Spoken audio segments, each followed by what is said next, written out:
उन्होंने सर ये बताइए ना मुझे, कंसोलिडेट होगा यहाँ पर आम आदमी पार्टी 26 और बीजेपी प्लस 43। और पटपड़गंज से एक अपडेट आ रहा है सर, वो दर्शकों को देते रहे, वो गुरुजी जो है अवध ओझा जी वो पिछड़ गए फिर से। रविंदर नेगी जो है, जिनके एक नहीं दो नहीं तीन बार प्रधानमंत्री नरेंद्र मोदी ने, ध्यान है ना आपको, मंच पर पहुंचे हुए थे तो उनके पांव हुए थे, जिसको लेकर खूब सुर्खियां भी बनी थी, और उन्होंने फिर से बढ़त बना ली पटपड़गंज सीट से। सर देखिए बहुत जल्दी है आप 50 पे जब बीजेपी पहुंची थी इतना शोर मचा रही थी, अब 43 पे आ गई, आपने कुछ बोला ही नहीं कि जो है कि ये फ्लक्चुएट कर रहा है, तो इसलिए इस तरह की जो है जोरदार तरीके से ऐलान करती हूँ आपकी फरमाइश में, बीजेपी प्लस 44, आम आदमी पार्टी 25 नंबर पर नजर बनाकर रखिए, क्योंकि आज नतीजों का दिन है और पंकज वोरा सर जानते हैं कि एबीपी न्यूज पर हम लगातार इसी तरीके से नतीजों वाले दिन दिलचस्पी के साथ आंकड़ा आप तक पहुंचाते हैं। जादुई आंकड़ा 36 का है और 36 का जादुई आंकड़ा जो है वो बीजेपी प्लस पार करके 44 पर खड़ी हुई है। और जब से काउंटिंग शुरू हुई है ना सुबह 8 बजे से, सिर्फ एक मौका ऐसा था जब आम आदमी पार्टी ने ये जादुई आंकड़ा 36 वाला पार किया, और उसके कंपैरिजन में बीजेपी की अगर बात की जाए तो एक नहीं दो नहीं तीन नहीं, अब तक चार बार बीजेपी जो है वो जादुई आंकड़ा 36 वाला पार करके न सिर्फ 40 के आंकड़े को पार करके 50 तक टच करके आई है, बल्कि इस समय बीजेपी प्लस 44 पर है, आम आदमी पार्टी 25 पर है। सर ये तो है, जब हरियाणा का भी इलेक्शन हुआ था 9:25 9:30 बजे तक जो है वो कांग्रेस आगे थी, उसके बाद अगले 5-7 मिनट के अंदर ऐसा रुझान बदला था कि बीजेपी आगे चली गई थी, तो ये तो चलता रहेगा। खेला अभी बाकी है। देखिए उतना भी ज़्यादा नहीं बाकी है। मैं पंकज वोरा सर ठीक कह रहे हैं, हरियाणा का बहुत सही एग्जाम्पल दे रहे हैं, लेकिन फिर भी यहाँ पर असेंबली छोटी है और चूंकि फील्ड में हम गए थे, लोगों के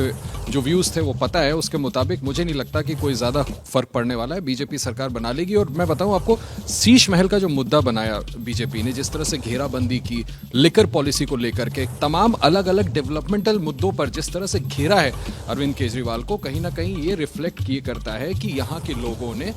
आंसरेबिलिटी फिक्स कर दी है। मुझे लगता है कि समझना चाहिए दर्शकों को कि ये कथित शीश महल वाला मुद्दा हो या फिर वो शराब नीति वाला मुद्दा हो, दरअसल ये मुद्दे जो हैं वो आम आदमी पार्टी की जो यूएसपी थी, कट्टर ईमानदार वाली, और वो जो अरविंद केजरीवाल की एक अलग तरीके की राजनीति वाली छवि थी, उसी को डेंट पहुंचाने का यहाँ पर इन तमाम मुद्दों ने काम किया है। और इसी का ये नतीजा कि बीजेपी प्लस जो है अभी कुछ देर पहले जो 44 पर था, अब 47 पर पहुंच चुके हैं, 48 पर बीजेपी प्लस 48 पर पहुंच चुकी है, आम आदमी पार्टी 21 पर है। लगातार उतार चढ़ाव का खेल बाकी, लेकिन अभी बीजेपी जो है वो करीब 15-20 मिनट से तो मैं नोटिस कर रही हूँ 40 से नीचे नहीं आ रही है। ये अपडेट मैं देती चलूं और आपको बताती चलूं, 1 घंटा 40 मिनट ही हुआ है अभी काउंटिंग के, सुबह 8 बजे से गिनती शुरू हुई है, और अभी भी बहुत लोगों को लग रहा होगा कि शायद कोई बड़ा उलटफेर हो सकता है। इसके बारे में मैं कोई एक्सपर्ट कमेंट नहीं दे सकती हूँ, लेकिन मैं इतना जरूर कहूंगी कि बस टेलीविजन स्क्रीन के सामने बैठे रहिए, क्योंकि पता नहीं कब दिल्ली के इस पॉलिटिकल ब्लॉकबस्टर में आ जाए कोई जबरदस्त ट्विस्ट। फिलहाल तो यहाँ पर बीजेपी दिल्ली की सियासत की सबसे बड़ी हीरो बनती हुई नजर आ रही है। मेघा, माना ऐसा है, मैंने बहुत देर तक आज सुबह आपको रोका है, लेकिन अब आपको मैं कह रही हूँ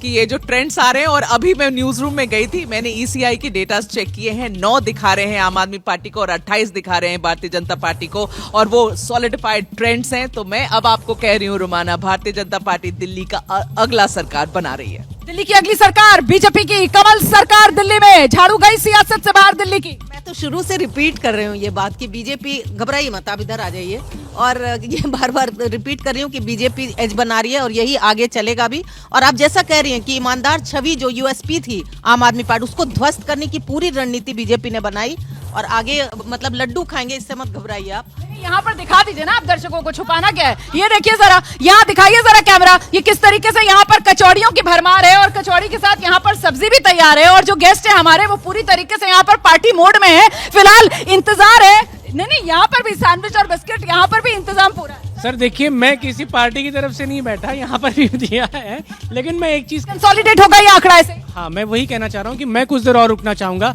बीजेपी सीलमपुर में जीत रही है, ऐसा मतलब लीड कर रही है, सॉरी जीत नहीं रही है, लीड कर रही है। इसका मतलब वहाँ पे जो मतीन अहमद जो कई बार जीते, उनके बेटे इस बार चौधरी जुबैर, उनका बेटे इस बार लड़ रहे, वो भी आम आदमी पार्टी से, तो वहाँ पर क्या मतलब उलटफेर होने वाला है ऐसा। लेकिन ये भी देखना होगा ना कि वही सीलमपुर सीट आम आदमी पार्टी के अब्दुल रहमान पिछली बार उस सीट पर जीते हैं, अब्दुल रहमान आम आदमी पार्टी को छोड़ते हैं, वो इस बार कांग्रेस के उम्मीदवार हैं, तो भाई वो मुस्लिम वोट का बटना, और जिस तरीके से वहां पर एंट्री हो जाती है उन सीटों पर, खासतौर से वो मुस्तफाबाद वाली सीट, ओखला वाली सीट एआईएमआईएम की, तो वो तो गणित गुणा बिगाड़ सकती है ना। देखिए, गणित गुना अपनी जगह पे है, पर एक बात तय है,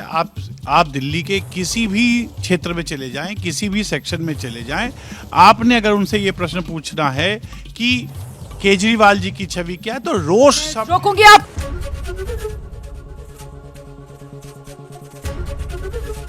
एबीपी गंगा, खबर आपकी, जुबान आपकी।